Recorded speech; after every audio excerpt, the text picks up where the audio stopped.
Hey guys, welcome back to my channel, All Things Keto with Kelsey. I'm Kelsey and I'm so glad you're here. Today I kind of wanted to introduce something that I am working towards over the next, 6 to 8 weeks.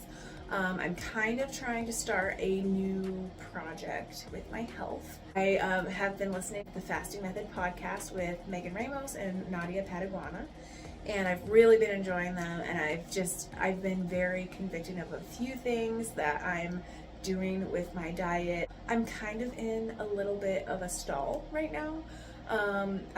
My weight is kind of fluctuating up and down a little bit. I haven't really lost any since Christmas, so that's kind of discouraging. But there are a few things that I should probably try tweaking. So on the Fasting Method podcast, they talk a lot about, fasting is something that they are recommending to treat certain illnesses or certain metabolic issues. Fasting can help with a variety of medical issues. I struggle because I don't feel like I have I don't have any diagnosed metabolic issues, right? Like I have been overweight for most of my life, my entire adult life, and then my weight has fluctuated by like 40 to 60 pounds with the last 3 pregnancies I've had in the last 7 years. So my weight has gone up and down, and has been quite a journey. My body has been through a lot. So I'm definitely not as metabolically healthy as I have always been. I don't think I've ever really been metabolically healthy. But I guess what they talk about on the Fasting Method podcast is if you have cancer, you and your doctor agree on a treatment plan and you go to your treatment. Cancer is important. You go and you get it treated. You're not going to get rid of cancer without your treatment. And so they like to talk about how fasting is a treatment.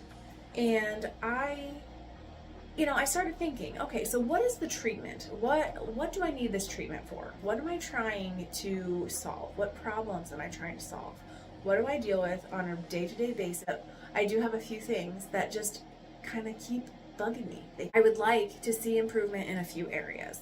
And these are, I have moderate to severe chronic back pain. I go to an osteopath like every 6 to 8 weeks to be adjusted because my back is just chronically in pain. And some months are a lot easier than other months, but lately I've been in a lot of pain. So I would love to see the inflammation in general go down, especially my back.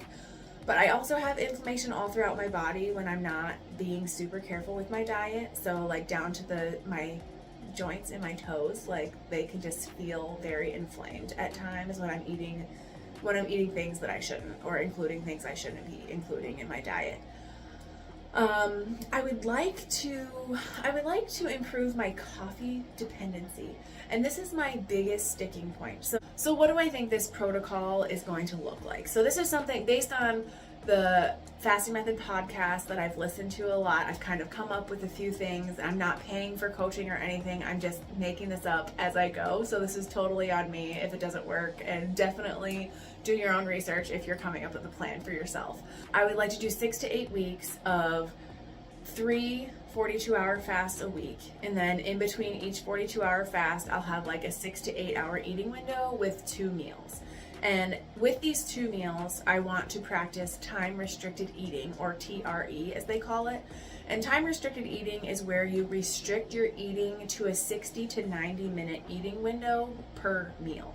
So I could have like my coffee the way I like it, like with cream and butter if I want to, with eggs and bacon and whatever I'm going to be having within that 60 to 90 minute window. And then I'm gonna stop eating, and I'm only gonna have water or water and salt between the end of that meal for the next 5 to 7 hours. Then in 5 to 7 hours, I will have another meal that lasts 60 to 90 minutes. So this is kind of ensuring that your insulin spikes will become with meals, And then you're not going to be spiking it with coffee with cream in the middle. You're not going to be having nuts as a snack. You're not going to be munching on your kids, vegetables and dip, which is not bad. But just if you want those things, if I want those things, I'm going to put them in my meals. That is going to be my goal. So I would like to do this consistently for the next 6 to 8 weeks. And I would really like to see where I'm at the end. So I'm hoping to bring you guys along, maybe do a couple of shorter videos. Maybe I'll do a long video and just throw it all out there at once. I don't know. We'll have to see how it goes. Maybe a part 1, part 2, 3, 4. I don't know. Also, another goal that I would like to include in this would be to lose some of my last 10 to 15 pounds of weight. As I said, I was kind of in a stall. And I would like to see some progress on the scale. I know the scale is not the end-all be-all, but I do want to see some progress there. I would also say one of the other things that I'm hoping to improve is kind of my mental health, I guess. I've been feeling it the whole month of January. I have kind of felt a mental heaviness,